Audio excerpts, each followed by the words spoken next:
जब पहली बार बाबा साहब ने अपना काला कोट पहनकर मुंबई की कचहरी में कदम रखा तो वहां सन्नाटा छा गया। वहां मौजूद सवर्ण वकील उन्हें पहचान गए।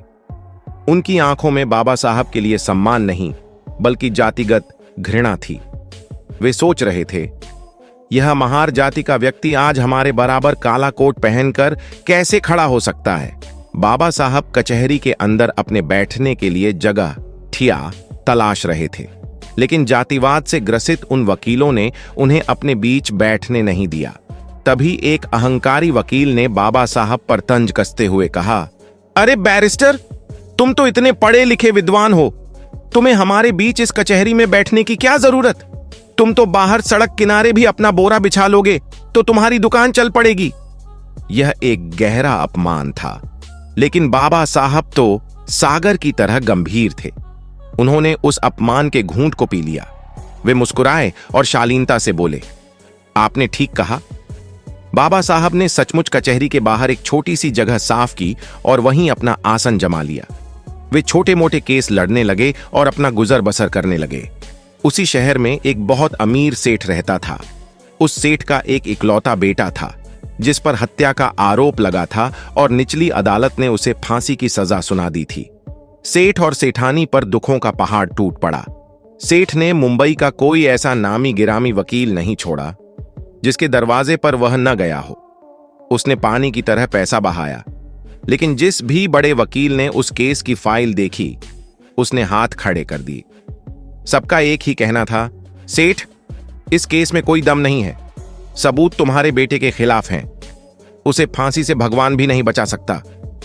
हताश और निराश सेठ वकीलों की खाक छानता हुआ उसी कचहरी में पहुंचा।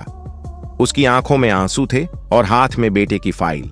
तभी उसी अहंकारी वकील ने, जिसने बाबा साहब का मजाक उड़ाया था, सेठ को देखा। उसने फिर एक क्रूर मजाक किया। उसने सेठ से कहा, अरे सेठ, तुम यहां क्यों भटक रहे हो? तुम्हारे बेटे का केस तो बस एक ही आदमी लड़ सकता है। वो देखो, वो जो बाहर बैठा है ना, महार जाति का बैरिस्टर, वो बहुत विद्वान है, वही तुम्हें बचा सकता है। वकील ने तो मजाक किया था, लेकिन डूबते को तिनके का सहारा ही काफी होता है। बाबा साहब और सेठ की मुलाकात, सेठ दौड़ता हुआ बाहर गया और बाबा साहब के चरणों में गिर पड़ा। वह गिड़गिड़ाते हुए बोला, हे बैरिस्टर, मेरे बच्चे को बचा लीजिए, आप ही मेरी आखिरी उम्मीद हैं। बाबा साहब ने उसे उठाया और कहा, सेठ, मैं तुम्हारी क्या मदद कर सकता हूं? शहर के बड़े बड़े वकीलों ने जब मना कर दिया तो मैं एक अछूत समझा जाने वाला वकील क्या कर पाऊंगा? सेठ ने रोते हुए कहा, नहीं बाबा साहब, मैंने दुनिया देख ली है। मैं आपका चेहरा देखकर बता सकता हूं कि अगर मेरे इकलौते बेटे को दुनिया में कोई बचा सकता है तो वो आप हैं। अगर उसे फांसी हो गई तो उसकी मां भी जी नहीं पाएगी। मेरे घर से दो अर्थियां उठेंगी बाबा साहब। एक मां की पीड़ा की बात सुनकर बाबा साहब का दिल पसीज गया। उन्हें अपनी मां भीमा भाई की सीख याद आई कि किसी निर्दोष की जान बचाने के लिए अगर संघर्ष भी करना पड़े तो पीछे मत हटना। बाबा साहब ने फाइल अपने हाथ में ली। उन्होंने सेठ से पूछा, क्या यह फाइल किसी और वकील ने देखी है? सेठ ने कहा, हां बैरिस्टर, शहर के हर बड़े वकील ने इसे नकार दिया है। बाबा साहब ने फाइल का गहन अध्ययन किया और उनकी आंखों में एक चमक आ गई।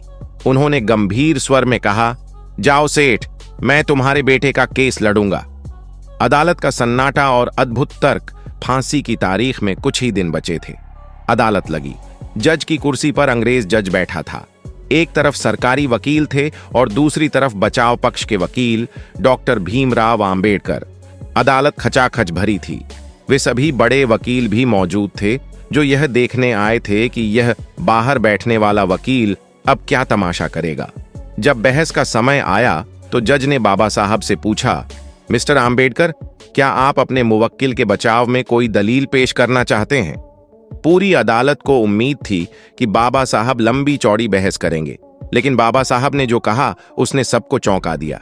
बाबा साहब शांत स्वर में बोले, नहीं योर ऑनर, मुझे कोई दलील नहीं देनी, आप अपना फैसला सुनाएं। सेठ का दिल बैठ गया।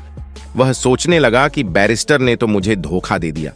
यह तो लड़ ही नहीं रहे हैं, जज भी हैरान थे, लेकिन उन्होंने पुरानी दलीलों के आधार पर अपना फैसला सुनाना शुरू किया। जज ने कहा, तमाम गवाहों और सबूतों को मद्देनजर रखते हुए यह अदालत आरोपी को दोषी करार देती है और उसे टू बी हैंग्ड, फांसी पर लटकाए जाने की सजा सुनाती है। जैसे ही जज ने यह कहा और पुलिस वाले उस लड़के को ले जाने लगे, अचानक बाबा साहब अपनी जगह पर खड़े हो गए। उनकी गूंजती हुई आवाज ने अदालत के सन्नाटे को चीर दिया। बाबा साहब बोले, ठहरिए योर ऑनर, बस इतना ही? जज ने झल्लाकर पूछा, क्या मतलब है आपका मिस्टर आम्बेडकर? बाबा साहब ने कानून की किताब की तरफ इशारा करते हुए एक अद्भुत तर्क दिया। उन्होंने कहा, योर ऑनर, आपने मेरे मुवक्किल को सजा सुनाई है टू बी हैंग्ड, यानी फांसी पर लटकाया जाए। मुझे यह सजा मंजूर है, आप इसे अभी फांसी पर लटका दीजिए। लेकिन कानून यह भी कहता है कि सजा उतनी ही दी जाए जितनी जज ने लिखी हो। आपने अपने फैसले में यह कहीं नहीं लिखा कि फांसी पर तब तक लटकाया जाए जब तक कि उसकी मौत न हो जाए। आपने सिर्फ लटकाने की सजा दी है, मौत की सजा नहीं। बाबा साहब का यह तर्क सुनते ही पूरी अदालत में सन्नाटा छा गया। जज अवाक रह गए। वे कानून के इतने बड़े जानकार थे, लेकिन एक भारतीय बैरिस्टर ने अंग्रेजी कानून की ही बारीकी से उन्हें मात दे दी थी। यह तर्क अकाट्य था। अगर सिर्फ लटकाया जाता तो कुछ देर बाद उसे उतारना पड़ता और उसकी जान बच जाती। अंत में वह अंग्रेज जज भी बाबा साहब की इस अद्भुत मेधा का लोहा मान गया। तकनीकी आधार पर उस लड़के की फांसी की सजा रद्द करनी पड़ी। जो वकील बाहर बाबा साहब का मजाक उड़ा रहे थे, उनके सिर शर्म से झुक गए। उस दिन मुंबई की कचहरी ने मान लिया कि बाहर चबूतरे पर बैठने वाला वह व्यक्ति ज्ञान में उनसे कई गुना ऊंचा है। बाबा साहब ने उस सेठ के बेटे को मौत के मुंह से बाहर खींच लिया और उसे उसकी मां के पास ले जाकर कहा, संभालो अपना बेटा। दोस्तों, ऐसे थे हमारे बाबा साहब। उन्होंने जीवन भर अपमान सहा, लेकिन अपने ज्ञान का इस्तेमाल हमेशा शोषितों, वंचितों और जरूरतमंदों को न्याय दिलाने के लिए किया।